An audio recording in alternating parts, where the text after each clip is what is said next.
Minhas queridas irmãs, meus queridos irmãos, que alegria estarmos juntos novamente.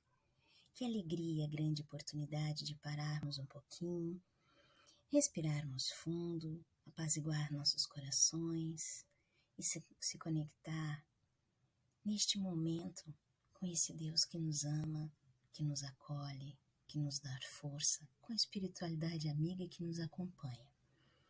Que possamos agora refletir as palavras do Evangelho sugerido de hoje. Nossa leitura será a introdução, parte 2, autoridade da doutrina espírita, controle universal do ensino dos espíritos. Se a doutrina espírita fosse uma concepção puramente humana, não teria como garantia senão as luzes daquele que a tivesse concebido.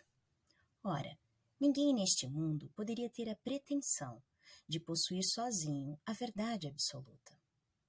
Se os espíritos que a revelaram se houvessem manifestado apenas para uma pessoa, nada lhe garantiria a origem, pois seria necessário crer, sob palavra, no que se dissesse haver recebido os seus ensinos.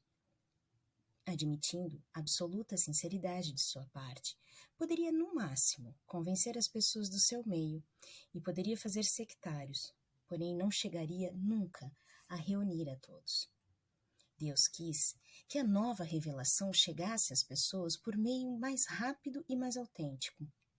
Eis porque encarregou os espíritos de a levarem de um polo ao outro, manifestando-se por toda parte, sem dar a ninguém o privilégio exclusivo de ouvir sua palavra. Uma pessoa pode ser enganada e pode enganar-se a si mesmo, mas não aconteceria assim, quando milhões veem e ouvem a mesma coisa. Isto é uma garantia para cada um e para todos. Demais, pode fazer-se desaparecer uma pessoa, mas não se faz desaparecerem as massas. Podem-se queimar livros, mas não se podem queimar espíritos. Ora, queime-se todos os livros, e a fonte da doutrina não será menos inesgotável, porque não se encontra na terra. Surge de toda parte e cada um pode captá-la. Se faltarem pessoas para propagar, haverá sempre os espíritos que atingem a todos e que ninguém pode lhes atingir. São realmente os próprios espíritos que fazem a propaganda, com a ajuda de inumeráveis médios, que eles despertam por toda parte. Se houvesse um intérprete único, por mais favorecido que fosse, o espírito estaria apenas conhecido. Esse intérprete, por sua vez, qualquer que seja a sua categoria, provocaria a prevenção de muitos, não seria aceito por todas as nações. Os espíritos, entretanto, comunicando-se por toda parte a todos os povos, a todas as seitas e a todos os partidos, são aceitos por todos. O espiritismo não tem nacionalidade, independe de todos os cultos particulares, não é imposto por nenhuma classe social, visto que cada um pode receber instruções de seus parentes e amigos de além-túmulo. Era necessário que assim fosse, para que ele pudesse conclamar a todas as pessoas a fraternidade, pois se não se colocasse em terreno neutro, teria mantido as dissensões em lugar de apaziguá-las. Esta universalidade do ensino dos espíritos faz a força do espiritismo e, ao mesmo tempo, causa de sua tão grande e rápida propagação.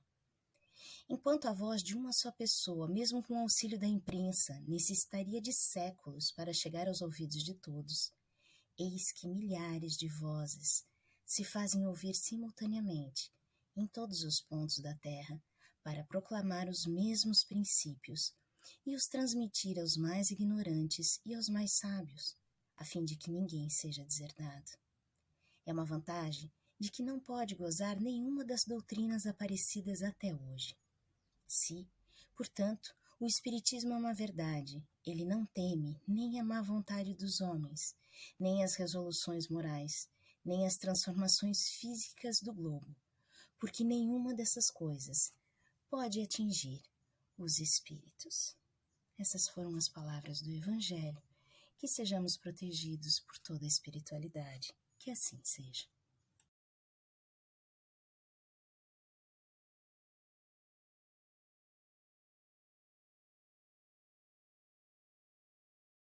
Bom dia, boa tarde ou boa noite, queridos irmãos que sempre nos prestigiam nas nossas palestras do Ana Luz. Professor Júlio, primeiramente quero, claro, desejar a todos que de alguma maneira acreditam, participam, gostam do mundo de Kardec e principalmente do nosso querido Ana Luz, um grande 22. Nós, ano passado, nós começamos essa experiência de gravar vídeos, fizemos algumas gravações que ficaram muito boas. A ideia, né, é tentar, ainda uso essa palavra, passar para vocês uma mensagem que nós passaríamos aqui dentro da casa, ao lado da mesa, que um dia isso possa retornar. As nossas palestras, eu tenho tentado, cada uma, trazer um tema diferente. A última foi sobre o perdão. E como nós estamos numa época de férias, final de ano, etc., lembrando sempre que o palestrante também é professor e de história, eu tenho visto uma quantidade muito grande, que nada é por acaso, de demonstrações de psicografias do mundo espiritual. E não como nada é por acaso, senhores, eu estava da Biblioteca do Ana Luz, este pequeno livro de Chico Xavier, de um jovem que desencarnou muito jovem, 20 e tantos anos, chamado Augusto César Neto. Inclusive é um título fora mesmo da tradição espírita. Falou e disse. Por quê? Porque dentro desse livro, inclusive, é comentado no prefácio, de que é com gíria mesmo, porque é o mundo do jovem. É uma mensagem de um jovem que está junto de outros jovens no mundo dos desencarnados e que resolveu fazer essa psicografia via o nosso sempre querido e saudoso Chico Xavier, que esse ano já fará 20 anos da sua ausência no plano terrestre. Inclusive, nós fizemos uma palestra sobre os 3 grandes espíritas do Brasil. E esse livro, Falou e Disse, ele trata desse assunto. Então, a ideia da palestra de hoje é sobre exatamente hoje, que é Dia dos Reis Magos no mundo católico, e o dia da gratidão, irmãos, gratidão, a importância da psicografia no mundo espírita. Professor, todo centro espírita tem psicografia? Alguns não têm, por uma série de fatores, irmãos que trabalhem nessa área. Mas existe no Brasil alguns centros, são especialistas, que trazem cartas psicografadas desde criancinhas até pessoas bem idosas. O livro, ele começa, o jovem Augusto, fazendo ele faz uma analogia da vida, que o homem sempre acreditou em deuses. E nós que trabalhamos com história sabemos que desde o Antigo Egito, passando por Grécia, Roma, história medieval, etc., até chegarmos ao homem à Lua, em qualquer parte do planeta Terra, há uma civilização, povo, cidade, vila, que tem, de alguma maneira, uma necessidade de acreditar em deuses. Mas, no mundo de Kardec, a coisa mudou. E mudou para esse jovem Augusto. Então ele coloca pequenos parágrafos, pequenos tópicos do livro. O livro é pequeno exatamente por isso. É como se fosse um caderno de poemas, só que de mensagem. Da seguinte forma, irmãos. Primeiramente, ele coloca sobre a importância de agradecer a figura da mãe. Nós sabemos que tem pessoas que têm sérios problemas com as suas progenitoras, mas independente da sua progenitora, independente da tua situação, sempre agradeça a ela, porque ela foi o canal, foi a forma para você viver a sua experiência material e que nós sabemos está ligada a outras vidas e outras experiências.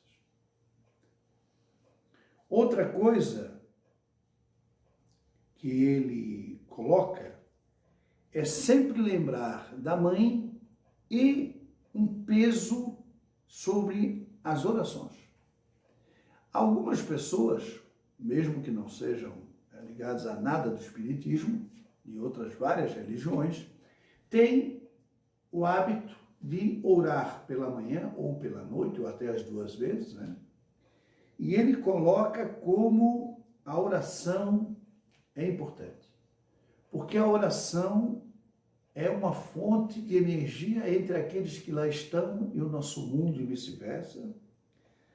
E claro que existe nesse processo uma palavra que só existe na língua portuguesa, que é saudade. Certamente quem assistir a esta palestra vai, nessa parte da palestra, lembrar de alguém que já partiu, de alguém que já não possa mais ser abraçado, beijado. Há uma semana atrás nós estávamos na noite de Natal, e toda noite de Natal, certamente alguém que está, vários, que estão a me assistir, vão lembrar que na noite de Natal você sempre lembra do pai, da mãe, do irmão, do amigo, do cunhado, do vizinho, daquele que tinha um prazer enorme nas festas familiares e já não está. E um exemplo dessa saudade na nossa sociedade é o dia de finados. Por quê? Porque no dia de finados tem um dia para lembrar todos que partiram, independente de como partiram. Então, mãe, oração, saudade. E nas psicografias, irmãos, eu diria que quantas vezes você já ouviu falar a palavra o Consolador, ou apenas Consolador? Eu penso que no mundo do espiritismo de Kardec, do Brasil, que é a pátria amada, né, deste mundo maravilhoso que é o mundo espiritual, pouquíssimas coisas têm o peso de você receber uma carta psicografada de um ente querido, dando detalhes que só você sabe. Então, a psicografia tem sim um peso grande. Nós falamos em outras palestras coisas que nós não devemos fazer porque tem peso na vida, como o suicídio, o aborto, a traição, o ódio, Aqui, o inverso. Nós sabemos da importância, muita importância, da psicografia, porque ela vai dar a você aquele pedacinho que está faltando para entender essa perda. Isso é muito importante. O jovem Augusto coloca: devemos sempre ter animação na vida. Devemos evitar o máximo o momento de decepção, de amargura, de qualquer coisa que possa botar para baixo, porque aí, obviamente, ele está falando que ele conhece lá no centro de seus amigos aqueles que tiraram a vida por 3 minutos de bobagem. E aí ele começa a cutucar, a indicar, a falar coisas, irmãos, que nós sabemos, mas é difícil praticar. Por exemplo, na vida, sexo e reprodução. Ele coloca no capítulo de que, cuidado, porque nos divaneios da luxúria, você pode reproduzir um filho sem nenhum tipo de programação e é diferente, esta alma vai ser diferente daquela que foi programada dentro de toda uma harmonia, etc, etc. Outra coisa que ele chama atenção é, em cima desse assunto polêmico, são as drogas e o álcool que atraem verdadeiros invasores, verdadeiras figuras estranhas. Não vamos aqui tornar a palestra muito pesada, mas nós sabemos que existe um termo também muito usado, que são os obsessores. E esses obsessores podem atrapalhar a sua vida sexualmente, sentimentalmente, financeiramente. O suicídio, que nós até já fizemos uma palestra aqui. Ou seja, você deve tentar, pelo menos tentar, no seu dia a dia, porque alguém pode estar escutando o que eu estou falando e dizer assim, mas como é que eu faço para não entrar na deprê? Não assista, não leia, não veja, não converse com pessoas que têm temas polêmicos do lado negativo. Pesquisas recentes da psicologia, psiquiatria, provam que minutos e horas assistindo coisas degradantes, negativas, pode levar você a ter sérios problemas. Inclusive, ele coloca um outro capítulo todo só falando em gíria, por isso que é o falou disso, ele dizendo assim, cara, te livra da folhinha, te livra do pó, te livra do cigarro, te livra do álcool, porque as drogas podem encurtar a sua existência. Eu achei até curioso, porque ele usou uma frase que achei interessante até anotar. A morte, como a conhecemos na nossa sociedade, é sim uma solenidade com hora marcada. Quando nós nascemos e saímos daquela tenridade, já lá com os coleguinhas da escola da fundamental, nós, em algum momento, vai vir aquela notícia. Poxa, faleceu o filho do seu Joaquim, o vizinho e tal, o tio não sei o que infartou. Mas como? Aí fica todo mundo como? Aí você para, toma um pouquinho de água, leva um susto, respira, e alguém, porque sempre é alguém mais frio que vai dizer, calma, professor. Por quê, professor? Porque todos nós um dia partiremos. O que o jovem Augusto chama a atenção no capítulo é que todos essa saída deste mundo normal, essa angústia do prazer da carne, da luxúria, da droga, do álcool, do dinheiro, do poder, pode sim, e nós sabemos que pode, encurtar esta que ele coloca como uma solenidade marcada. E nós falamos com outras palavras de outros, quando nós tocamos aqui no assunto do aborto e principalmente do suicídio, nós comentamos isso, que as pessoas naqueles segundos, minutos, ela não pensa no depois.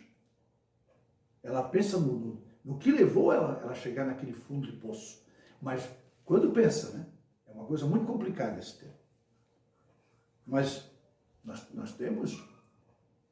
E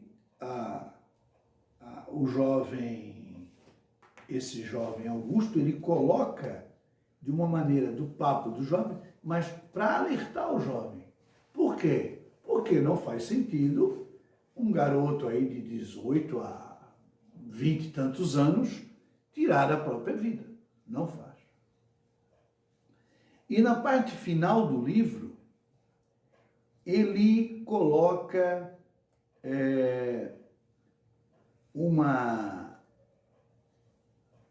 uma pequena lista, eu gosto de usar o termo lista, de dicas que podem ajudar.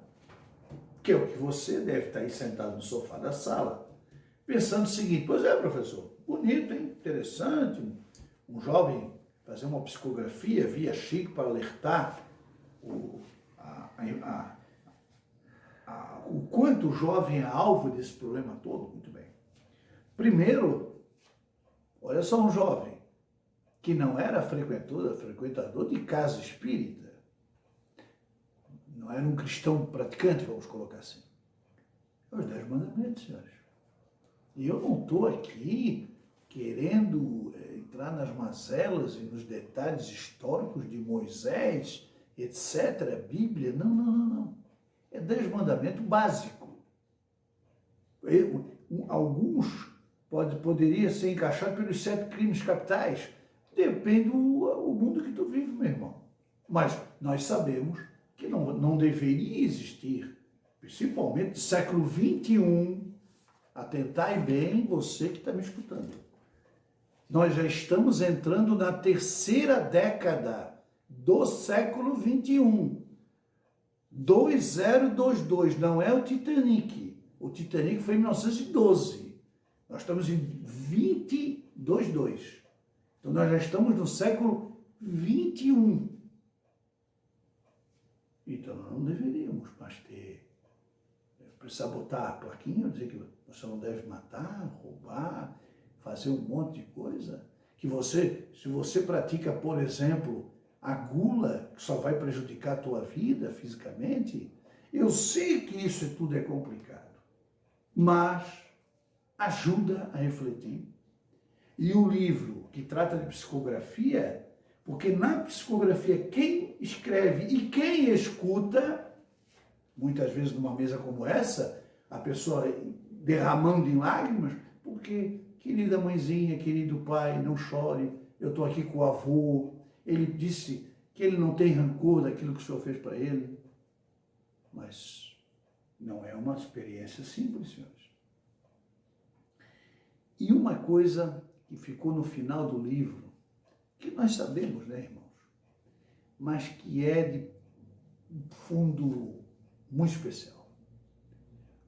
De tudo que você pode fazer para não antecipar a solenidade marcada que é a morte, de tudo que você pode fazer para não maltratar a família e o irmão, há uma palavra, aí sim, que eu tenho tentado nos últimos 10 anos me abraçar com ela, e muitos irmãos fazem, mas muitos poderiam fazer e não fazem. É fazer e praticar o bem. O bem. Nas pequenas, grandes, médias atitudes. Porque às vezes, até para as pessoas que são simples, com pós-graduação na França, a vida, senhores, a prática de fazer o bem vai ajudar. E a triste realidade é que esse assunto atinge a todos os irmãos. Professor, o senhor acredita fielmente que as psicografias são reais? 101%. Por quê? Porque não há como uma pessoa saber o detalhe de tantas pessoas, de tantas famílias, sentado numa mesa no qual a pessoa que senta na frente dela, ela não sabe nem o nome. Ela lê um nome. Quem é Joaquim? Eu recebi Joaquim da Silva tal. E a pessoa, é o meu tio, senta aqui. Essa semana eu estava vendo umas lives e umas palestras espíritas. Uma moça contou uma história que eu gosto sempre de contar uma história para fechar nossas mini palestras, que eu achei muito interessante. Havia um cemitério em Portugal, um cemitério grande, né? Desses que cidades cristais têm pelo mundo. E rapaz, lá que a gente chama de coveiro, cuida do cemitério, ele tinha uma casinha no início do cemitério, ele trabalhava no cemitério e morava ali, nessa casinha. Um dia, como todos os dias, houve um funeral. Só que era o funeral de uma menina bem novinha, uma criança. E a mãe, aos prantos e aos prantos e aos prantos, quando ela estava saindo do cemitério, ele estava na entrada, é uma história verdadeira, tá, irmãos? Ela olhou nos olhos daquele homem e disse assim: oh, toma aqui essa boneca, eu queria que o senhor botasse depois lá no túmulo da minha filha, porque ela gostava muito dessa boneca. E ela gostava de brincar com a boneca, e um dia eu quero voltar a brincar com a boneca com ela. E foi embora. Foi embora. À noite, no outro dia, ajeitaram tudo, tiraram as flores, aquela coisa. E ele lembrou, ele deixou a boneca lá na casinha dele, pegou, eu vou botar aqui para aquela senhora, me sensibilizou. Quando o dia amanheceu, a boneca havia um banco debaixo de uma árvore, a mais ou menos uns 20 metros do túmulo, as pessoas paravam para sentar naquela estradinha no meio do cemitério, a boneca estava no meio, sentada nesse banco. Ele disse, olhou aquilo, achou estranho. Quem sabe o vento tinha boneca, uma bonequinha de pano tinha. Na outra, botou lá de volta. Na outra, não, virou a noite, de novo. Opa! No outro, de novo. Na quarta noite ele resolveu, alguém está fazendo uma piadinha de mau gosto aqui comigo e tal, né? O cemitério é fechado à noite, mas existe gente de tudo. O que aconteceu, professor Júlio? Aconteceu que ele ficou meio que de tocaia para ver se alguém ia. E ele, sem saber que tinha nenhum tipo de dom mediúnico, ele vê o espírito da menina se deslocar até o banquinho com a boneca. Não sei os detalhes, a história é curta. E aquilo impressionou. E ele viu que era quase todas as noites havia o mesmo processo. Ele tomou coragem um dia, ninguém ia acreditar na história dele, e se aproximou deste vulto da menina e perguntou, o que tu está fazendo aqui? Eu estou brincando com a minha boneca, porque a minha mãe disse que vinha brincar comigo e com a minha boneca e tal. Ah, é? E foram tantas vezes que ele já não só ele via. E os anos se passaram, irmãos. Anos se passaram. O coveiro, vamos chamar ele de coveiro, já era um senhor, ia se aposentar da profissão. Até que um dia ele teve uma grande surpresa. Alguém fez um barulho na porta na alta madrugada.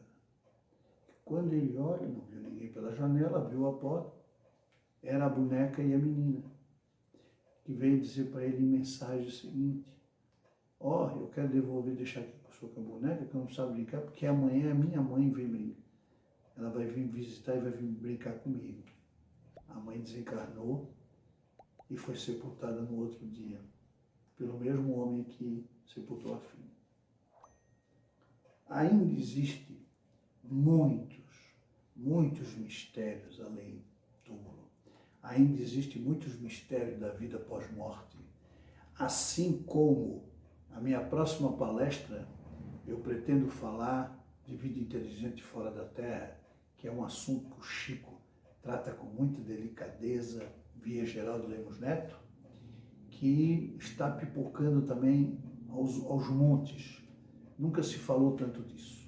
Então hoje nós vamos ficar na importância da psicografia espírita e na próxima palestra falaremos de um outro assunto muito importante.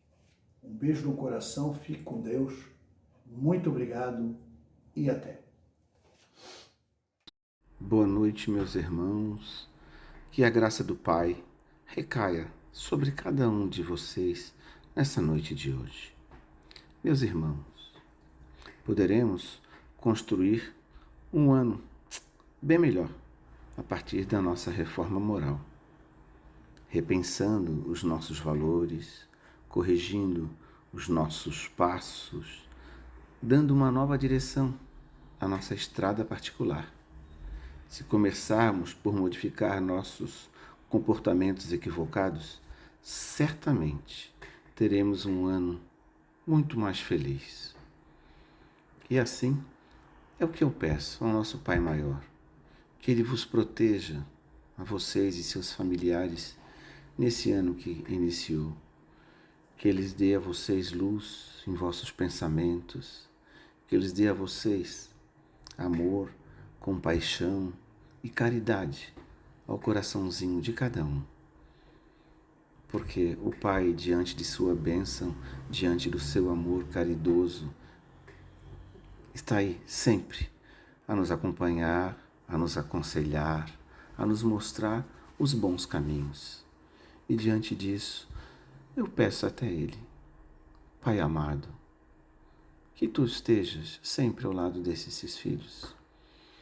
Que Tu estejas, Pai, sempre intuindo-os para os bons caminhos, dando os bons pensamentos, iluminando, Pai, a sua caminhada. Que vocês possam, meus amados irmãos, receberem a compaixão do nosso Pai Maior e, acima de tudo, a proteção da espiritualidade amiga. Ave Maria, cheia de graças, Senhor é convosco. Bendita sois vós entre as mulheres, e bendito é o fruto que do teu ventre nasceu Jesus.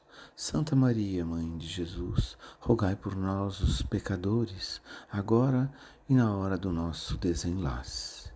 Que assim seja, meus irmãos, fiquem na santa paz do nosso Pai.